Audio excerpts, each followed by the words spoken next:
Hoje nós vamos falar de uma outra maneira para resolver sistemas lineares. Nós já fizemos diversas formas a solução do sistema linear. Isola o incógnito numa equação, substitui na outra, o método da substituição. Iguala dois coeficientes e troca o sinal de um deles. Soma as duas equações e elimina uma incógnita, método da adição. Nós podemos construir duas retas e a interseção das duas retas é a solução do sistema, se ele for de ordem 2. Então nós temos várias maneiras de solucionar que já fizemos em sala. Hoje nós vamos aprender uma outra maneira de solucionar o sistema linear, que vai ser bastante aplicada nos sistemas de ordem 3, por exemplo. Essa outra maneira chama-se regra de Cramer. Nela nós vamos usar determinantes para resolver sistemas lineares. Nessa regra nós vamos fazer o seguinte: primeiro passo, nós vamos calcular um determinante com os coeficientes das incógnitas. Depois, nós vamos substituir os coeficientes de x pelos termos independentes que estão depois do igual, que estão isolados. Depois nós vamos substituir os coeficientes de y por esses termos independentes. E assim nós vamos calcular um dx e um dy. Vamos fazer 3 determinantes. E no final, o valor de x vai ser o determinante dx dividido pelo determinante d. O dy dividido por d vai ser o valor de y. E se tiver mais alguma incógnita, dz dividido por d, dt dividido por d, sempre assim. Vamos para um exemplo lá para ver se fica mais claro o que é isso. Exemplo: descubra os valores de x e y no sistema a seguir utilizando a regra de Cramer. Bom, para utilizar a regra de Cramer, primeiro passo nós vamos calcular o determinante d dos coeficientes das incógnitas do sistema. Veja que eu tenho aqui na incógnita x, o coeficiente, se ele não apareceu, é 1. Na equação de baixo, o coeficiente da incógnita x também é 1. Então, na primeira coluna do determinante, eu vou pôr esses valores, os coeficientes da incógnita x. Na segunda coluna do determinante, eu vou colocar os valores dos coeficientes da incógnita y. 1 e menos 2. E vou calcular o determinante d.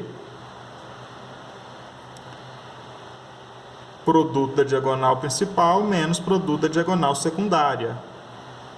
Então, principal, 2 vezes 1, 2, mais e menos, menos 2. 1 vezes 1, 1, mais e menos, menos 1. Então, nós descobrimos que o determinante d deu menos 1 e menos 2, deu menos 3. Segundo passo, nós vamos calcular o determinante dx. No determinante dx, nós não vamos usar os coeficientes da incógnita x. dx indica que eu vou trocar o x. Em vez de colocar o coeficiente do x, eu vou colocar o termo independente.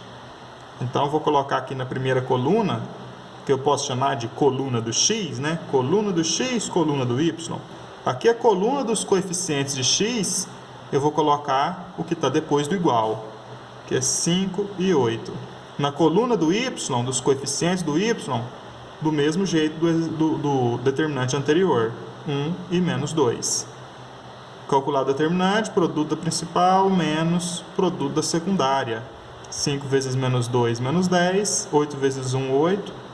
Mais e menos, menos 8. Então, nós encontramos o dx, deu menos 18.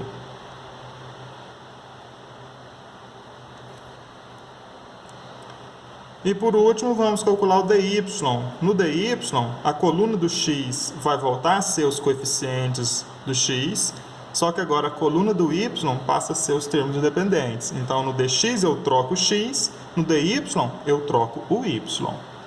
Então, no lugar da primeira coluna é os coeficientes do x, 1 e 1, 1 e 1. Na segunda coluna, ao invés de coeficientes do y, eu ponho o termo independente, porque estamos falando do dy, 5 e 8. Produto da principal menos produto da secundária. 1 vezes 8, 8. 1 vezes 5, 5. Mais e menos, menos 5. Achamos aí que o dy é 3 positivo. 8 menos 5, 3. Fizemos um determinante para os coeficientes. Fizemos um determinante dx, onde eu troco os coeficientes de x pelo termo independente. Fizemos um dy, onde eu troco os coeficientes de y pelo termo independente. Agora, nós vamos fazer o valor de x é igual a dx dividido por d. O valor de y é igual a dy dividido por d. Então, o valor de x vai ser, quem que é o dx? Menos 18, dividido por d, que é menos 3. 18 dividido por 3, 6. Menos e menos, mais 6. E o y é o dy dividido por d. Que no caso, vou fazer aqui embaixo. No lugar do dy, 3. No d, menos 3. 3 dividido por 3, 1, mais e menos, menos 1. Então, nós achamos a solução do sistema. É o par ordenado, 6 para x e menos 1 para y. Então, 6 e menos 1. Essa é a solução do sistema. Vamos verificar? Se eu trocar o x por 6 e o y por menos 1, vai ficar 6 menos 1, que é 5. Se eu trocar o x por 6 e o y por menos 1, vai ficar assim, ó, menos 2 vezes menos 1, menos e menos, mais 2. 6 mais 2, 8.